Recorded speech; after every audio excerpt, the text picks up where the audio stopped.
తెలంగాణలో ఒక్కసారిగా వాతావరణం మారిపోయింది. నిన్న మొన్నటి వరకు భానుడు భగభగమంటే ఇప్పుడు ఒక్కసారిగా వాతావరణం చల్లబడ్డటువంటి పరిస్థితి. ఇక వడగళ్ళ వాన ఒకవైపు, ఈదురు గాలులు మరొక వైపు. మొత్తం మీద వాతావరణం అయితే పూర్తిగా మారిపోయింది. ఒకంతకు రైతులకు ఇది చాలా ఇబ్బంది పెట్టేటువంటి పరిస్థితి అయినప్పటికీ ఒకవైపు మామూలు సామాన్య ప్రజలకు మాత్రం వాతావరణం చల్లబడింది అన్నటువంటి ఒక సంతోషం. కానీ ఉరుములు మెరుపులు పిడుగులతో కూడినటువంటి వర్షం రానుండడంతో వస్తుండడంతో ప్రజలు అప్రమత్తంగా ఉండాలంటున్నారు వాతావరణ శాఖ అధికారులు. అర్ధరాత్రి సమయంలో ఖచ్చితంగా జాగ్రత్తగా ఉండాల్సిందే అంటూ హెచ్చరిస్తున్నటువంటి సందర్భం. 50 కిలోమీటర్ల ఫర్ హవర్ వేగంతో వస్తున్నటువంటి ఈదురు గాలులను ఖచ్చితంగా జాగ్రత్తగా ఉండాల్సిందే అని చెప్తా ఉన్నారు. పిడుగుపాటుకు గురయ్యేటువంటి అవకాశం ఉందనేటువంటి మాటను కూడా చెప్తున్నటువంటి పరిస్థితి. వడగాళ్ళ వాన తీవ్రమవుతున్నటువంటి సందర్భంలో చాలా జాగ్రత్తలు తీసుకోవాల్సినటువంటి సందర్భాన్ని అయితే వారు చెప్తా ఉన్నారు. ఈరోజు రాత్రి రేపు భారీ వర్షాలు ఉండేటువంటి అవకాశం పైన కూడా వాతావరణ శాఖ మాత్రం హెచ్చరికలు అయితే జారీ చేస్తూ ఉంది. నిన్న మొన్న కూడా మనం చూసాము భారీ ఎత్తున వర్షాలు పడ్డటువంటి సందర్భాన్ని. ఇదే విషయం పైన మనతో మాట్లాడడానికి వాతావరణ శాఖ అధికారి శ్రీనివాస్ ఫోన్ లైన్లో అందుబాటులో ఉన్నారు. సార్ నమస్తే. నమస్తే సార్, ముందు నుంచి చెప్తున్నట్టుగానే 15, 16, 17, 18 అని మీరు డేట్లతో సహా చెప్పారు. వర్షాలు కూడా అక్కడక్కడ కురుస్తూ ఉన్నాయి. ఈరోజు రేపటి పరిస్థితి ఎలా ఉందంటే ఏం చెప్తారు? ఈ రోజు కూడా యాక్చువల్ గా మనకి విస్తృతంగా వర్షాలు పడాల్సిన అవకాశం ఉంది. అయితే మనకి నిన్న పడిన వర్షానికి చాలా చోట్ల మనకి టెంపరేచర్స్ తగ్గిపోయినాయి. ఇప్పుడు పడే రెయిన్స్ ఏంటంటే వేడిమి వల్ల వచ్చే వర్షాలు. వేడిమి ఎక్కువ ఉన్నప్పుడు తేమ ప్రవేశిస్తే ఆ వాతావరణంలోకి అప్పుడు క్యుములోనింబస్ మేఘాలు బాగా ఏర్పడి మధ్యాహ్నం సాయంత్రం సమయంలో ఉరుములు మెరుపులు ఈదురుగాలులతోటి వర్షాలు వస్తాయి. అయితే మనకి నిన్న పడిన వర్షానికి చాలా చోట్ల టెంపరేచర్లు తగ్గిపోవడము తర్వాత ఈ క్లౌడింగ్ ఈ రోజు కూడా కంటిన్యూ అయిపోయింది. మామూలుగా ఏమవుతుందంటే రాత్రికి వర్షం అయిపోయిన తర్వాత మళ్ళీ పగలు వేసవి కాలంలో క్లియర్ అయిపోతుంది. ఈ రోజు క్లియర్ కాకుండా టెంపరేచర్స్ బాగా తగ్గిపోయినందువల్ల తగినంత వేడిమి లేక మనకి తేమ అవైలబిలిటీ ఉన్నప్పటికీ వేడిమి లేక అనుకున్నంత వర్షం ఈ రోజు లేదు. సో రేపు కూడా పరిస్థితి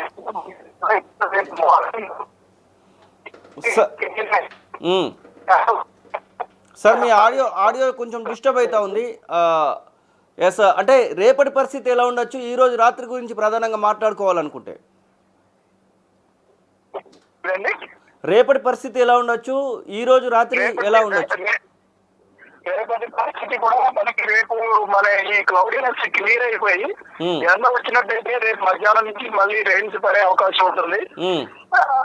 లేదు ఈ క్లౌడీనెస్ కనుక ఇట్లాగే ఉండి టెంపరేచర్స్ కనుక రేపు తక్కువ ఉండి ఎండ లేనట్టయితే ఇంకా మనకి ఇది ఫిజిల్ అయిపోతుందండి, పెద్దగా ఇంకా ప్రభావం ఉండదు.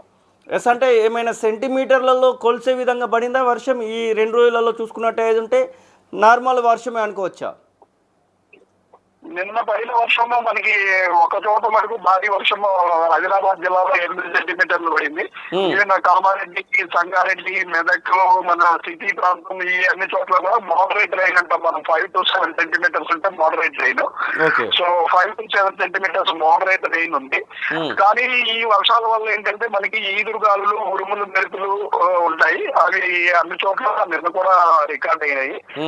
కొన్ని చోట్ల మనకి 40 నుంచి 60 కిలోమీటర్ల వేగంతో ఈదురుగాలు కూడా కొన్ని జిల్లాలో నిన్న రికార్డు ఇవ్వడం జరిగింది. ఎస్, వడగళ్ల వర్షాల గురించి మాట్లాడుకుంటే సార్, వడగళ్ల వర్షాల పరిస్థితి ఏంటి? ఎక్కడండి? ఎస్, వడగళ్ల వానలు కూడా పడతా ఉన్నాయి కదా, ముఖ్యంగా హైదరాబాద్ చుట్టుపక్కల కూడా చూస్తా ఉన్నాము వడగళ్ల వానలు. అవునండి. ఈ వడగళ్ల వానలు కూడా మనకి ఎక్కడైతే టెంపరేచర్స్ బాగా ఎక్కువ ఉంటాయో, మనకి జనరల్ గా మెదక్, కామారెడ్డి ఈ ప్రాంతంలో టెంపరేచర్స్ ఎక్కువ ఉంటాయి. అలాగే తేమ లభ్యత కూడా అవి మనకి పశ్చిమ సైడ్ లో ఉన్నాయి. పశ్చిమాలో మనకి అరేబియన్ సముద్రం ఉంది. అరేబియన్ సముద్రం నుంచి తేమగాలు ప్రవేశించిన వెంటనే ఈ టెంపరేచర్ ఉన్న దగ్గర క్యుములోనింబస్ మేఘాలు ఎక్కువ విస్తరించడం వల్ల మనకి ఈ వడగళ్ల వానలు అనేవి వస్తుంటాయి. అయితే ఏదైనా సరే టెంపరేచర్ మనకి 35 డిగ్రీలు దాటి ఉన్నప్పుడే ఇటువంటి పరిణామం చూస్తాం. ఈ రోజు చాలా చోట్ల మనకి టెంపరేచర్స్ చాలా తక్కువ ఉన్నాయి. సో ఈ రోజు యాక్చువల్ గా మనకి తేమ లభ్యత వాతావరణంలో బాగా ఉన్నప్పటికీ టెంపరేచర్ లేనందువల్ల పెద్దగా వర్షాలు అయితే పడలేదు. ఒక 3 నుంచి 4 సెంటీమీటర్లు మాత్రమే వివిధ జిల్లాల్లో ఇప్పటి వరకు మనకి సమాచారం ఉంది. కొద్దిపాటి రేంజే పడింది. Okay sir, thank you so much, thank you so much. Yes, ఇది వాతావరణ శాఖ అధికారి శ్రీనివాస్ చెప్తున్న మాటలు. మొత్తం మీద వాతావరణం అయితే ఒక్కసారిగా చల్లబడింది. రాష్ట్ర వ్యాప్తంగా అక్కడక్కడ భారీ వర్షాలు కూడా కురుస్తున్నటువంటి సందర్భాన్ని చూస్తూ ఉన్నాం. పిడుగుల పాట్లకు గురయ్యేటువంటి అవకాశం ఉంటుంది. అర్ధరాత్రి జాగ్రత్త అంటూ వాతావరణ శాఖ అధికారులు కూడా హెచ్చరిస్తున్నటువంటి సందర్భం. వడగళ్ల వానలు ఒకవైపు రైతులను భయపెడుతున్నటువంటి సందర్భాన్ని అయితే చూస్తూ ఉన్నాం. ఈదురుగాళ్లతో మామిడి రైతులు చాలా విచ్ఛిన్నమవుతున్నటువంటి సందర్భాన్ని, వారికి సంబంధించినటువంటి ఖాతా చాలా వరకు కూడా నేలపాలవుతున్నటువంటి సందర్భాన్ని అయితే మనం చూస్తూ ఉన్నాం. ఈ పరిస్థితి ఇంకొక 2 రోజుల పాటు కూడా కొనసాగేటువంటి అవకాశం ఉందంటూ వాతావరణ శాఖ మాత్రం చెప్తున్నటువంటి సందర్భం. అసలైన తొలి వెలుగు. ఫాలో వాట్సాప్ @తొలి వెలుగు official.